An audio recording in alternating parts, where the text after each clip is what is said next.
you considering divorce? Are you dealing with it now? Are you on the other side and not sure what comes next? You've come to the right place. Welcome to the Divorce Do's and Don'ts Show with your host, Lisa C. Decker. Welcome, everyone, to the Divorce Do's and Don'ts Show. We're flipping the script this week a little bit, and we're making our host, Lisa C. Decker, our guest. Today, we're going to be talking about gray divorce and the fact that it's not always black and white when you're over 50.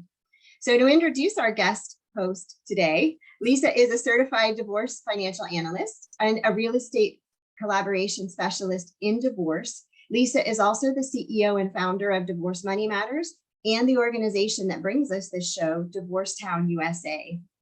And as you know, usually the host of this show. So welcome to the hot seat today, Lisa. Thank you, Marcella. Be easy on me. Well, we'll see. So this is a hot topic, actually. One of the things that we learned as we were preparing for this show is gray divorce is one of the fastest growing divorce niches in the world right now. So tell us a little bit about what is a gray divorce? What does that term mean? And why is it gaining in popularity?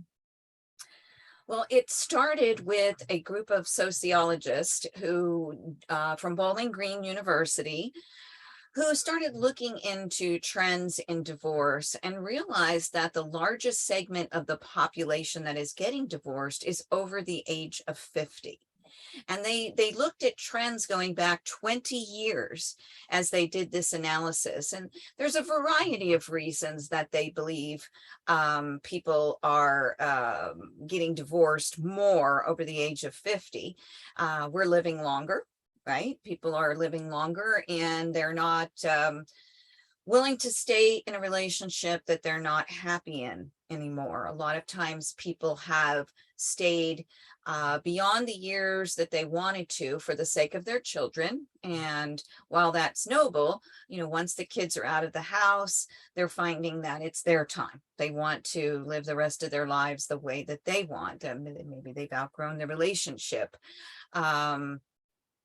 There's a variety of reasons for the gray divorce, and it's quite lengthy, the study that they did, but it's really a lot about people making decisions at a later point in their life when they just want to live whatever years they have left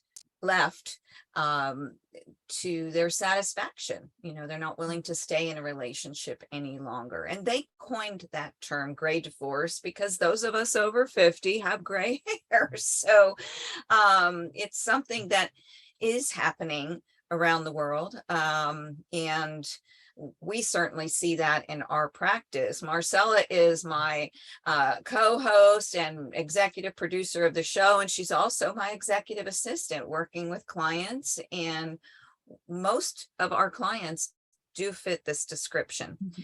It is sad, but it's also rewarding because you want to live your best life no matter when it is in your life, and people have the option and the right. We also see that women are working in the households more than in previous years, and that leads them to have more economics ability to take care of themselves after a divorce. Not always is that the case, though. We still see plenty of traditional stay-at-home moms who have sacrificed their careers for husbands who have climbed the corporate ladder. And generally in a gray divorce, people have assets. That's another big difference because they have a lot of working years behind them. And so there's a lot of complexity to gray divorces because of the types of assets, the amount of the assets, and we help them to untangle those financial knots. Excellent.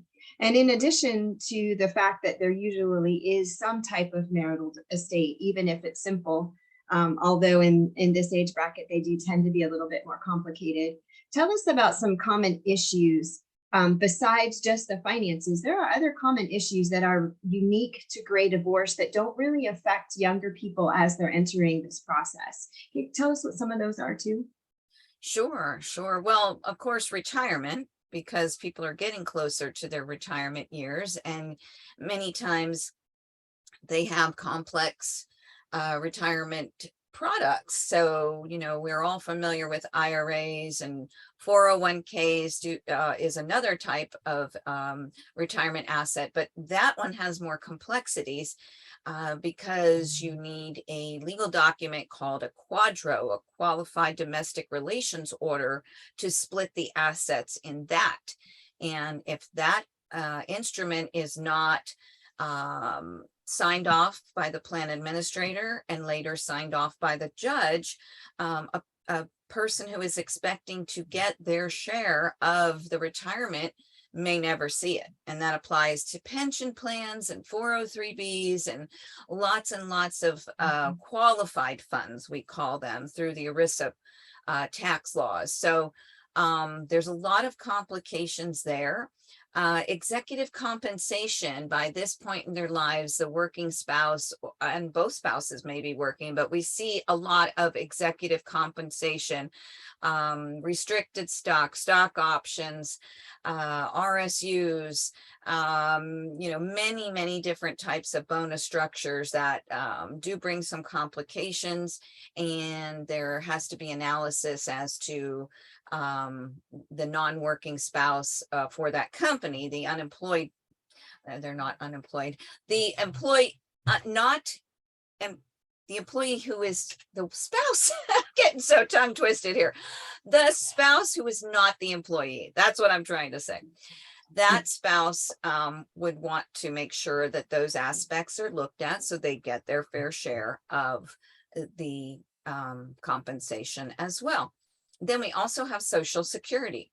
A lot of people ask about this because obviously it's a big factor, and people have paid into this their whole lives. Now, if you've got a spouse who is a stay-at-home parent or who didn't work as many hours, they're going to have less of a Social Security benefit. So Social Security has a formula that they allow people to, if you've been married for 10 years and you are not remarried at the time of your retirement, you are able to take 100% of your benefit or 50% of your spouse's. And let me qualify that by saying that doesn't mean they're going to take away 50% from your spouse. It's just that your benefit would be amounting to 50% of their benefit or 100% of yours, whichever is greater. That's right. Because they'll still keep whatever theirs is. We know that's an issue, especially with retiring couples who may depend on that part of the income as well and their total income monthly. Absolutely. What about those? Another thing we were just talking about is, in the past, this is changing quite a bit, where we see both spouses working between the economy and just the better equality for women in general. Sometimes that's still not the case, though. Like you said, sometimes either the husband is a stay-at-home dad or wife is a stay-at-home mom. Is there an issue at that point? Is there ever a time where someone over 50 may face re-entering the workforce? Is that something that they might have to face? Yes, we do see that. And, that can be a bit scary, especially if you've been out of the workforce for quite some time. You may need job retraining. You may need to go back to school. If you haven't been involved with technology, that can be very overwhelming. So getting some upgrades to skills or education or certifications may be necessary. And that can all be built into a divorce plan if necessary as a part of the negotiations. But yes, and career counseling, there's a lot of aspects of that because you still have a good amount of working years ahead of you. So you want to make sure that you are doing the best that you can for yourself. But that can be rather scary for folks. Absolutely. And in a minute, we're going to get into some of the do's and don'ts of these individual challenges to gray divorce. But tell us a little bit, why is, let's just pull a very common one, is health insurance. Why is it different for gray divorce, let's say, than for a younger person who is facing the divorce process? Why would health insurance become a different or more complicated factor in this case? Well, if you've got a working spouse who has insurance through their company, you may qualify for COBRA. And COBRA will allow you in a divorce situation up to 36 months of coverage after the divorce. Now, you have to make sure that you apply for COBRA within 60 days of the divorce being finalized, or you lose that option. But COBRA is very expensive. Mm-hmm. And the older you are, the more the cost of the insurance is going to be, because we tend to have more health issues as we get older. And that's across the board, not just COBRA. So COBRA, we really tend to look at as a last resort. I think in all of the hundreds and hundreds of cases that I've done over the years, I think only one case have we gone with COBRA, and that was because the person worked for a benefits company, and so they made that benefit to spouses very inexpensive. But most of the time, COBRA is not our first choice because it's very expensive. Typically, if you have been fired from your job, by the way, or downsized or whatever the case may be, you are eligible for 18 months of COBRA. But in a divorce situation, they will allow up to 36 months after the divorce. So that's one aspect that can be looked at. There's also, if you're going back to work, if you can get health insurance through a new employer, that's going to be usually your best shot. If you don't have a lot of assets and income, you may qualify for the marketplace. And that is something, healthcare.gov, that we are very grateful is there for a lot of our clients, because otherwise they may not have health insurance. Health insurance in the private sector also, again, can be very expensive. So there are different options that you need to look at. But as we get older, and we're not on a group plan, it can be very, very expensive. So we want to look closely at that and make sure that's factored into your budget and potentially your alimony, because the alimony, at least in the state of Georgia, and in many states, is a negotiable item. It's not like child support, which is a given. Always parents have to support their children. We have a calculator here. We input the income and it spits out a number and tells us this is how much child support is going to be. There's not a calculator like that in many states, and not here in Georgia. It's always negotiable, and it is based on a number of factors, rules of thumb that we look at. Among those is need versus ability to pay. So the budget is vital, and making sure that you have that understanding of what health insurance is going to cost you up front is vital, because, I've seen $700-800 a month, $1,000 a month. And if you haven't factored that in, you may not be getting enough in alimony to cover that. Now, on the flip side of that, we've got to make sure that, your ex-spouse can afford to pay that. And if they can't, then we have other ways that we can go about looking at, maybe a present value calculation for larger payout, and doing alimony in a lump sum. So there are multiple ways that we can go about things, but we want to make sure if you're doing something like a lump sum payout, that means you're going to have the alimony in your hands up front, but you're also going to have to make sure that you manage the money so that you don't run out of it before you get to Social Security or your retirement distributions. Very good. And one thing that you said too that made me think is, in a gray divorce, most often we are talking about couples that if they have children, they are adult children. They're either graduating college or they're already moved out of the home. And so child support's not even on the table. And so that's why budgeting and planning for things like this is so very important. because we are going to be talking about taking care of ourselves because we are living longer for decades. This isn't like 10 years or 20 years. We're talking 40, maybe 50 years into the future. So let's talk a little bit about potential tax implications. You touched on it earlier when you talked about different types of retirement and how they may be divided or need to be divided to work in the divorce process. But what are some potential tax implications that may arise when dividing assets or debts? Oh boy, there's so many. A lot of people come to us and they say, I don't think our situation is very complicated. And many times we find that there are more complications they're just not aware of. In assets, some of the retirement funds we find are not divisible. So that means even if you and your spouse have agreed to split something 50-50, if the plan administrator says this plan is not divisible, this type of asset is not divisible, they're not going to give you 50% of that. They're not bound by the terms of your settlement agreement. So all of that has to be looked at prior to signing off, because otherwise you may end up in a situation where you find yourself going back to court to try to get these things undone, which is very difficult and extremely costly. The way to get through your divorce, the best, is to make sure that everything has been looked at prior to signing on the dotted line. Can't stress that enough.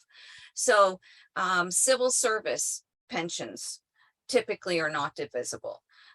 We see a lot of executive compensation plans that are not divisible. So we have to set up a mechanism to have the spouse that is the employee spouse who has this type of executive compensation, set up a mechanism through the legal channels. You're having your attorney handle this, but we guide the attorney on this particular asset is not divisible. We're going to need to set up something so that the employee spouse pays the taxes on it, sends the net to the non-employee spouse until that amount of money that they're due and owed is finalized, finished.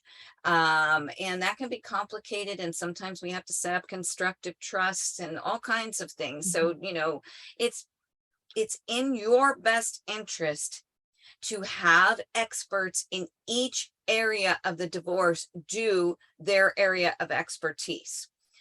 We sometimes get people who just cannot understand why their attorneys cannot handle all of this. I just had a call with an attorney right before this, and it was about a client saying, I don't want to spend more money in the divorce. I want the attorney to do all of this and make the financial decisions for me. And as I tried to explain to the client, your attorney is looking out for your best interest because this is beyond their area of expertise. And, you're not going to get your best outcome if you don't invest in yourself. And honestly, by investing in the individual experts, you're generally going to save money in the long term. We know that the average divorce in America is between $15,000 to $25,000 per spouse. A lot of times people don't know that. You walk in the door, you hire your attorney, you pay a retainer, and a traditional litigated divorce, that's just the first drop in the bucket. There are other ways that you can go about this, that you can have experts in each field, and you can probably spend a lot less than that and have a lot less acrimony if you and your spouse can be civil and work together to get the best outcome for your finances, your family, and your future. Thank you for that, Lisa. That is such a valuable point.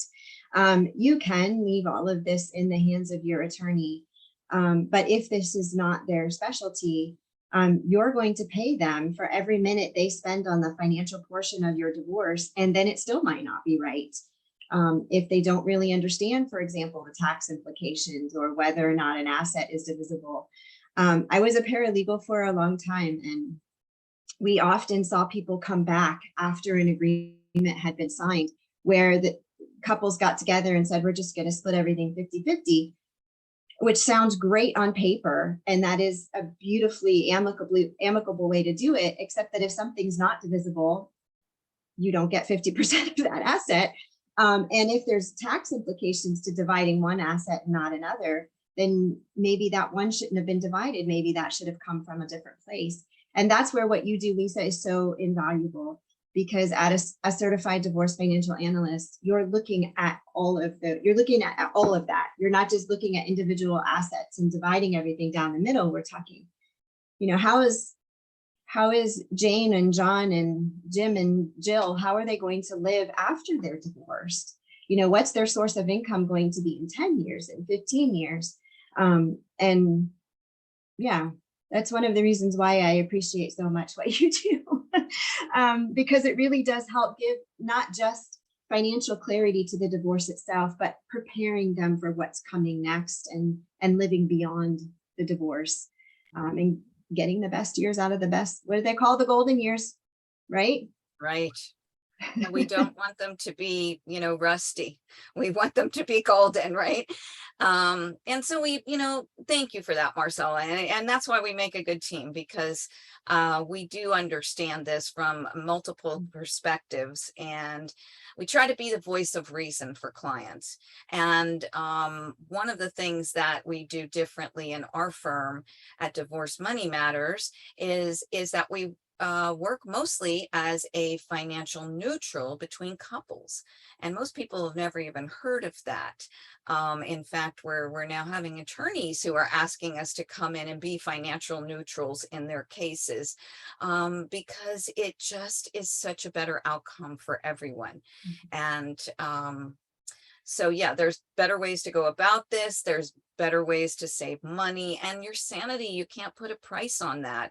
We don't want people to go into those later years in their life embittered and feeling that they got raked over the coals in their divorce. And it happens that way in traditional litigated divorces far too much. There are better ways to go about this. There are specialists in each of these areas. And we haven't even talked about real estate. Real estate is another very complicated matter, especially if you have multiple properties, if you have rentals. There are lots of tax things that can go wrong if they have not been examined.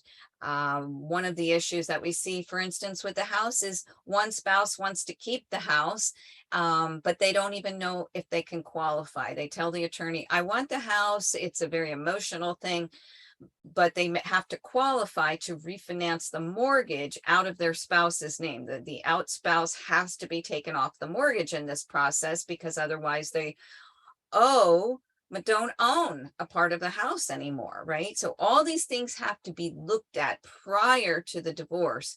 And if you can't qualify, then that whole scenario is going to fall apart, because you've agreed to something that you can't do. And I can't tell you how many cases we've seen after the fact where people have made these mistakes, their attorneys didn't realize, and now they're in contempt of court, and now they're fighting and trying to, undo the damage. And it gets extremely costly. And how much stress does that put on a person or both parties, right? So it behooves you to invest in yourself and get experts from each area. And I'm talking about, some of these experts aren't going to cost you up front. We bring in a real estate collaboration specialist in divorce as realtors. They do a lot of the assessments on things to see what the house is worth. Can you afford it? We bring in a certified divorce lending professional, and that's a mortgage broker who is a specialist in divorce. And we look at the qualifications, and we a lot of times are able to back into what do we need to have in alimony to qualify for this, and how many years of alimony do we need to qualify for this. That is critically important and a very misstep in a lot of divorces, because if you don't have those terms worked out ahead of time, again, you're not going to be able to follow through with what you agreed to in your divorce. And these are just a few of the factors, folks. That's why we're doing this show. There's so many underlying issues. Insurance is another issue we just talked about. Taxes, credit. Let's talk about credit. People don't take a look at their credit reports in many instances. Your attorney is not going to review your credit report. We want to make sure that there have been no home equity lines opened, for instance, that I've found in the past that spouses have taken out a home equity loan, and then after the divorce, the other party finds out that, oh my gosh, I'm on this loan, and I didn't even know about it. We also want to make sure that all your joint credit cards are severed, and auto loans, and it just goes on and on. There are so many pieces of the puzzle, and what our work is, and helping people, whether it's gray divorce or not, is to look at your financial picture as a puzzle. We're going to individually assess and analyze every single line item individually. And then we're going to put those pieces together in the puzzle in a way that makes sense for both parties. Even when I did advocacy work, working for one person only, I always tried to construct something that made sense for both parties when putting together a proposal, because how else are you going to get the other party to accept that? And so working with people, again, who can help you with these aspects, especially in gray divorce where it gets so complicated, is vitally important.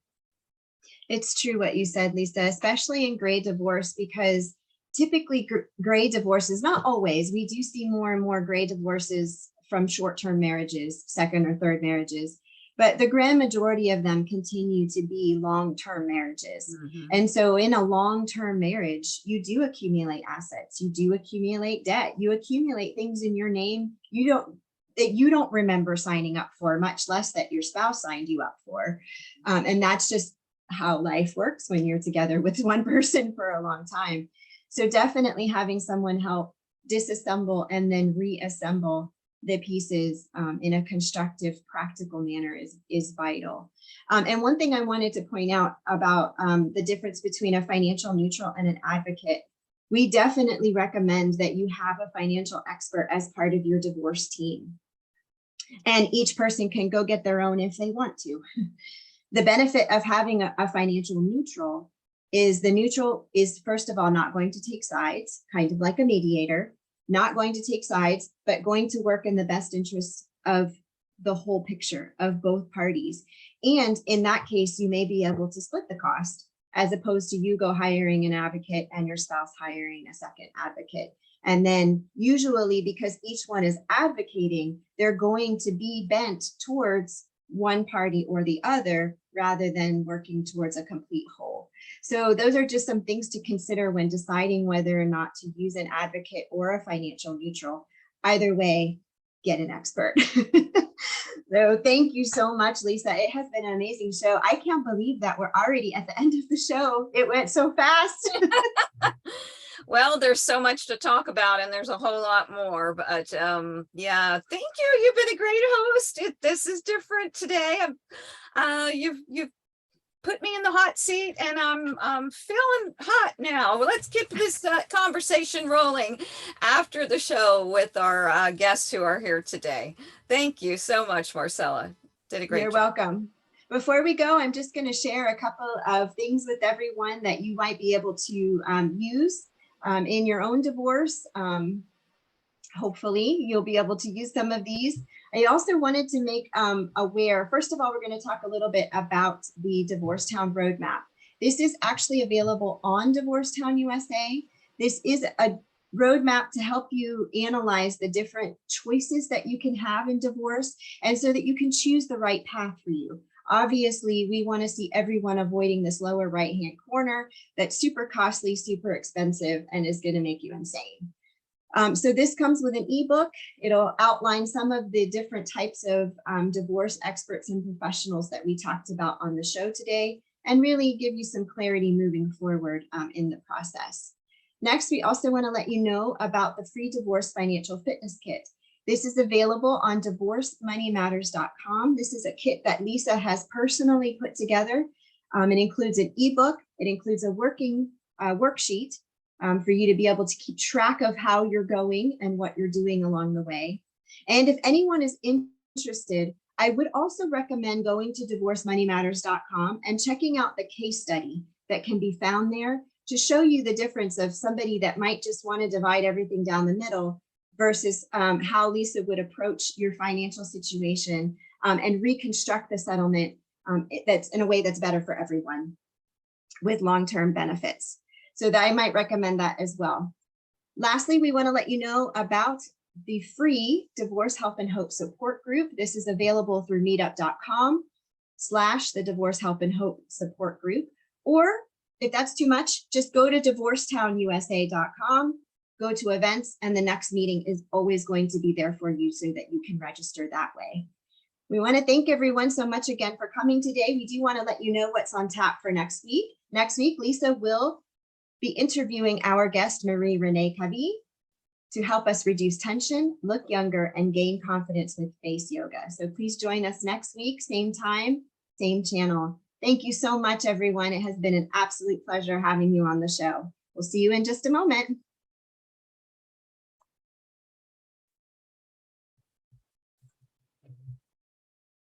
Make sure you stay with us. We're going to be here live answering your questions.